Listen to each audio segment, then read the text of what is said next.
Hi friends, welcome to Sathya's life style channel. இன்றைக்கி நம்ம பார்க்க போகிற ரெசிபி வந்து எக் மில்க் பராத்தா தான். இந்த எக் மில்க் பராத்தா வந்து நம்ம ஸ்நாக்ஸ் மார்னிங் பிரேக்ஃபாஸ்ட்டாகவும் வச்சுக்கலாம். இது எப்படி பண்ணலான்றதை பார்க்கலாம். இந்த எக் மில்க் பராத்தா பண்ணுறதுக்கு நான் வந்து 2 கப் வந்து கோதுமை மாவு எடுத்துக்கிறேன். நான் வந்து கோதுமை மாவு தான் எடுத்துக்கிறேன். நீங்கள் இதே வந்து மைதாலே வேணாலும் பண்ணலாம். இந்த 2 கப் மைதாவுக்கு நான் வந்து ஒரே ஒரு எக் எடுத்துக்கிறேன்.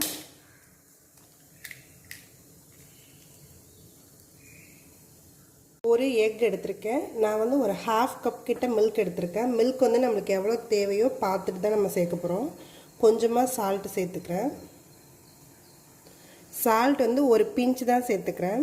இப்போ மில்க் கொஞ்சமாக நான் ஆட் பண்ணிக்கிறேன். இது நல்லா நம்ம எல்லாத்தோடையும் மிக்ஸ் பண்ணிக்கலாம்.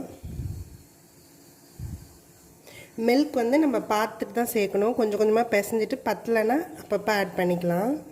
நான் இப்போ ஒரு 1/4 கப் கிட்ட சேர்த்துருக்கேன். இன்னும் கொஞ்சம் மில்க் ஆட் பண்ணிக்கிறேன்.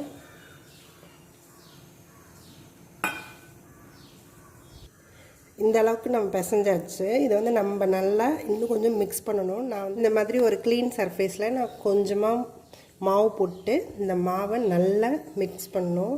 அப்போ தான் அது நல்லா சாஃப்டாக வரும். இந்த மாதிரி நல்லா மிக்ஸ் பண்ணியாச்சு. மாவு நல்லா ரெடி ஆயிடுச்சு. கொஞ்சமாக எண்ணெய் அப்ளை பண்ணிக்கிறேன். ஆயில் நல்லா எல்லா இடத்துலையும் மிக்ஸ் ஆகிற மாதிரி கோட் பண்ணிக்கலாம்.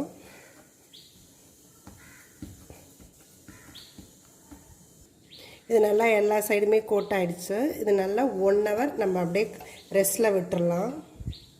இந்த மாவு இப்போ ரெடியாக இருக்கும். நல்லாவே இது 1 ஹவர் ஆகிடுச்சு. இப்போ நம்ம பராத்தா போடுறதுக்கு மாவு உருட்டிக்கலாம்.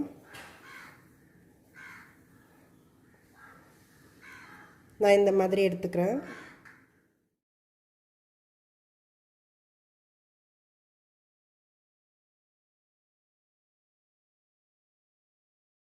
இல்லை, நான் கொஞ்சமாக கீ அப்ளை பண்ணிக்கிறேன்.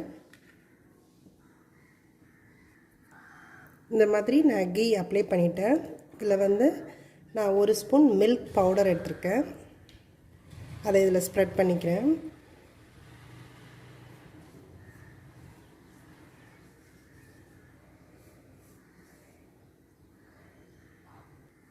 கொஞ்சமாக சுகர் போட்டுக்கிறேன். இதை நம்ம எப்போதும் பராத்தா எப்படி ஃபோல்டு பண்ணுவோமோ அதே மாதிரி பண்ணிடலாம்.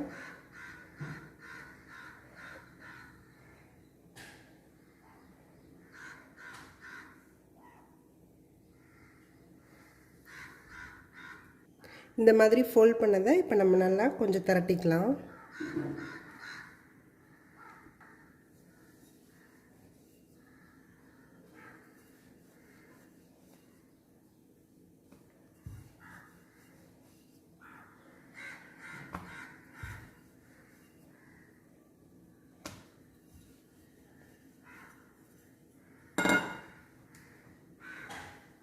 இதே மாதிரி நம்ம எல்லாத்தையுமே ரெடி பண்ணி வச்சுக்கலாம். நான் தவாவை நல்லா ஹீட் ஆக்கிட்டு நான் கொஞ்சமாக கீ போட்டுக்கிறேன். இப்போ இந்த பராத்தா நம்ம போட்டுக்கலாம். இது நம்ம கொஞ்சம் மீடியம் ஹீட்லேயே வச்சு பண்ணலாம். அப்போ தான் ஈவனாக எல்லா இடமும் நல்லா இதாகும். ஏன்னா உள்ளார நம்ம சர்க்கரைலாம் போட்டுக்கனால டக்குன்னு இது வந்து ரொம்ப ப்ரௌனாக ஆரம்பிக்கும். அதனால் நல்லா மீடியம் ஹீட்லேயே வச்சு பண்ணோன்னா கலர் நல்ல லைட் கோல்டன் ப்ரௌனில் நல்லா வரும். இது ஆனால் நல்லா சாஃப்டாக இருக்கும். இதுக்கு எதுவுமே சைட் டிஷ்ஷே தேவையில்லை. இது நம்ம மார்னிங் பிரேக்ஃபாஸ்ட்டாக கூட செஞ்சு சாப்பிட்லாம். இல்லை ஈவினிங் கூட ஸ்நாக்ஸ் மாதிரி கூட செஞ்சு சாப்பிட்லாம். இதில்